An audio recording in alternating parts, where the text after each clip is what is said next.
Rich car 10 ಕೋಟಿ 15 ಕೋಟಿ Bentley ಈ ರೀತಿ ಕಾರುಗಳು.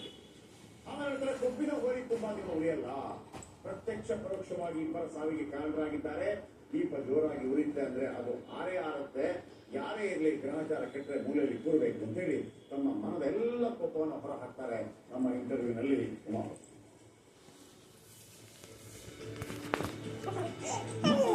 ಚಂದನ ಮನದಿಂದ ಅಂದ್ರೆ ಸ್ಯಾಂಡಲ್ವುಡ್ ಅಂದ್ರೆ ಕನ್ನಡ ಸಿನಿಮಾ ಬ್ಯಾನ್ ಮಾಡಬೇಕು ಅಂತ ದೊಡ್ಡ ಮಟ್ಟದಲ್ಲಿ ಚರ್ಚೆ ಆಗ್ತಾ ಇದೆ.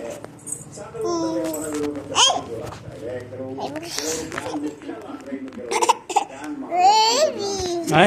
ಲಾಲಿ ಮಾಡಂದ್ರೆ ಏನವ ನೀನು ಲಾಲಿ ಮಾಡ್ತೀನಿ